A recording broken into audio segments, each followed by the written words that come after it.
வணக்கம் நேயர்களே. நம்ம சேனலுக்கு இவ்வளோ நாள் மிகப்பெரிய ஆதரவை கொடுத்ததுக்கு நன்றி. நம்ம சமையல் சம்பந்தமாகவும் உணவுப் பொருள் சம்பந்தமாகவும் நிறைய வீடியோ போட்டிருந்தோம். எல்லா வீடியோவுக்கும் நல்ல ஒரு பிரமாதமான வரவேற்பு இருந்தது. அந்த வீடியோக்களில் நிறைய கமெண்ட் வந்திருந்தது. ஒரு 95% கமெண்ட் வந்து பெண்கள்கிட்ட இருந்து வந்திருந்தது. இந்த பாமாயில் வந்து ரேஷன் கடையில் கொடுக்குற பாமாயில் வந்து கலங்கலாக இருக்குது, அதை சாப்பிட்லாமா, நல்லது தானா? ஏன்னா நீங்கள் கொழுப்பு நீக்கப்பட்ட பாமாயில் தான் நல்லதுன்னு சொன்னீங்க, ஆனால் அது கலங்கலாக இருக்குது அப்படின்னு கேட்டிருந்தாங்க. நல்ல கேள்வி. இப்போ அந்த ரேஷன் கடையில் இருக்கிற பாமாயில் ஏன் கலங்கலாக இருக்குது அப்படின்னு பார்க்கறதுக்கு முன்னாடி இந்த பாமாயில் எப்படி தயாரிக்கப்படுதுங்கிறத பார்த்தா உங்கள் எல்லாத்துக்குமே ஒரு நல்ல விழிப்புணர்வு வரும். அதாவது இந்த பாமாயிலுங்கிறது ஒரு பனை வகையை சார்ந்தது.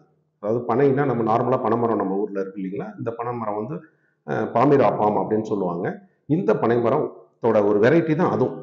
ஆனால் இந்த பனைமரத்தில் நம்ம நார்மலாக நம்ம தமிழ்நாட்டில் இருக்கிற பனைமரத்தில் எண்ணெய் இருக்காது. இதில் வந்து அந்த பழத்தில் வந்து எண்ணெய் இருக்கும். இப்போ தென்னை மரம், ஈச்ச மரம், நம்ம பனைமரம், இந்த எண்ணெய் பனைமரம், இது எல்லாமே பனைமர வகையை சார்ந்தது. அந்த ஈச்சம்பழத்தில் பார்த்தீங்கன்னா நார்மலாக பேரிச்சம்பழத்தில் நம்ம அந்த விதை இருக்கும். விதைக்கு மேலே வந்து ஒரு சதைப்பகுதி இருக்கும். அந்த சதைப்பகுதியில் வந்து இனிப்பான அந்த கார்போஹைட்ரேட்டும் சுகரும் இருக்கும் இல்லைங்களா. அதில் இருக்கிற மாதிரி தான் எண்ணெய் பனையில் என்ன இருக்கும்னு கேட்டிங்கன்னா, அந்த கார்போஹைட்ரேட் பதிலாக ஃபுல்லாக ஆயிலாக இருக்கும். அதுதான் எண்ணெய் பனை. இதோட ஆரிஜின் வந்து ஆப்பிரிக்கன் கண்ட்ரி. அங்கேருந்து வந்து மலேசியாலையும் இந்தோனேஷியாலையும் பயிரிடப்பட்டு இன்னைக்கு உலகத்தில் 60% ஆயில் தேவையை வந்து அதுதான் பூர்த்தி செஞ்சுக்கிட்டு இருக்குது.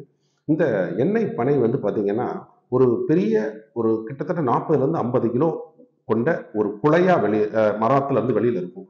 அந்த குலையில இருந்த பழங்களை பிரித்து அந்த பழத்தை வந்து மேலே இருக்கிற சதைப்பகுதியில் இருக்கிற ஆயிலை மட்டும் பிரித்து சுத்திகரித்து நமக்கு கொடுக்கறது தான் வந்து அந்த பாமாயில். அந்த பழம் ஒரிஜினல் பனம் பழத்திலிருந்து எடுக்கிற எண்ணெய் ஒரு ரத்த சிவப்பா இருக்கும். நீங்க பாத்தீங்கன்னா அவ்வளோ ரெட்டா இருக்கும். அந்த ரெட் கலருக்கான காரணம் என்னன்னு கேட்டீங்கன்னா, அதுல பீட்டா கேரட்டின் அப்படின்னு ஒரு மிகப்பெரிய ஒரு நல்ல சத்து உள்ள ஒரு பொருள் இருக்கிறது தான். அந்த பீட்டா கேரட்டின் என்னங்கிறதுன்னு கேட்டீங்கன்னா, விட்டமின் ஏ அதுக்கு காரணமான மூலப்பொருள். அதாவது இந்த பீட்டா கேரட்டின்ல இருந்து தான் விட்டமின் ஏ உற்பத்தி ஆகுது. இந்த பீட்டா கேரட்டின் இருக்கிற மற்ற பொருட்கள் வந்து கேரட்டு, பப்பாளி இதெல்லாம் இருக்கும். ஆனால் உலகத்திலே அதிகமாக விட்டமின் ஏ, அதாவது இந்த பீட்டா கேரட்டின் இருக்கிறதுங்கிறது வந்து இந்த பப்பாளி கேரட்டெல்லாம் தாண்டி பாமாயில் தான். ஆனால் சுத்தப்படுத்துறப்ப, அதாவது இந்த சுத்திகரிக்கிறதுன்னு சொல்றாங்கல்ல, ரிஃபைனிங் ப்ராசஸ், அதில் வந்து இந்த விட்டமின் ஏ வந்து டீகம்போஸ் ஆகிடும். அதுக்கப்புறம் அதில் அவ்வளவு சத்து இருக்காது. இப்போ இந்த பாமாயில் வந்து சுத்திகரிக்கும் போது ஒரு அந்த புகையறதுக்கு காரணமான ஃப்ரீ ஃபேட்டி ஆசிட் அப்படிங்கிறத எடுத்துருவாங்க. எடுத்ததுக்கு அப்புறமேட்டும் கலங்களாக தான் இருக்கும். ஏன்னு கேட்டிங்கன்னா அதில் கொழுப்பு இருக்கும். பாமாயில் சுத்திகரிக்கப்பட்ட பாமாயிலையும் கொழுப்பு இருக்கும். பாமாயில்னா என்ன, பாமொலின் அப்படின்னா என்னன்னு தெரிஞ்சுக்கங்க. பாமாயில்ங்கிறது கொழுப்போட இருக்கிறது, பாமொலின் அப்படிங்கிறது கொழுப்பு நீக்கப்பட்ட பாமாயில். நம்மளுக்கெல்லாம் இப்போ ரேஷன் கடையில் கொடுக்கறதெல்லாம் பாமோலின், கொழுப்பு நீக்கப்பட்ட பாமாயில். ஆனாலும் இந்த பாமாயில்ல கலங்களா இருந்துச்சுன்னா அந்த கொழுப்பு நீக்கிற ப்ராசஸ் சரியா பண்ணப்படலைன்னு அர்த்தம். அப்ப நமக்கு கடையில, நீங்க ரேஷன் கடையில வாங்கிட்டு வந்து வீட்டில் கட் பண்ணி பார்க்கும்போது என்ன கலங்களா இருந்துச்சுன்னா ஒரு புகார் கடிதத்தை நீங்க அந்த ரேஷன் கடைக்கு கொடுக்கலாம்.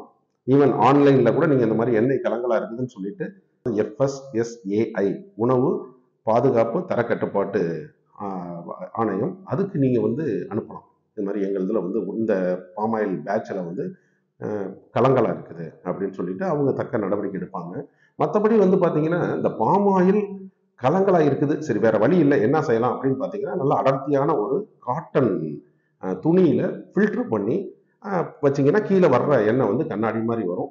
மேலே இருக்கிற அந்த கொழுப்பு பொருள் இருக்கு இல்லைங்களா, அதை வந்து நீங்கள் விளக்கு எரிக்கிறதுக்கு, இப்போ நம்ம நெய் விளக்கு, குத்து விளக்கு அதுக்கெல்லாம் இருக்கு இல்லைங்களா, அதுக்கு நீங்கள் பயன்படுத்தலாம். மற்றபடி அந்த கொழுப்பு நீக்கப்பட்ட பாமாயில வந்து நீங்கள் தாராளமாக உணவுக்கு பயன்படுத்தலாம். எந்த விதமான ஆபத்தும், அதாவது பெரிய லெவலில் கிடையாது. ஏன்னா எண்ணெய்ங்கிறது வந்து ஆபத்துங்கிறது பல வகையில் இருக்குது. அது சேச்சுரேட்டட் ஃபேட் அப்படிங்கிறதுனால மட்டும் கிடையாது. இது சம்பந்தமா இன்னொரு வீடியோவில் பார்க்கலாம். எண்ணெய் வந்து ஒரு மனிதனோட ஆரோக்கியத்திற்கு எந்தெந்த வகையிலெல்லாம் வந்து உதவி செய்யுது, எந்தெந்த வகையெல்லாம் கெடுதல் செய்யுது அப்படிங்கிறத நம்ம அடுத்த வீடியோவில் பார்க்கலாம். இப்போக்கி ரேஷன் கடையில் விற்கிற பாமாயில வாங்கினீங்கன்னா கலங்களாக இருந்ததுன்னா ஒரு கம்ப்ளைண்ட் பண்ணுங்க. வீட்டில் அப்படியும் கட்டாயமாக பயன்படுத்தி ஆகணும்னா அதை ஒரு காட்டன் துணியில், பருத்தி துணியில் வடிகட்டி பயன்படுத்துங்க. நன்றி, வணக்கம்.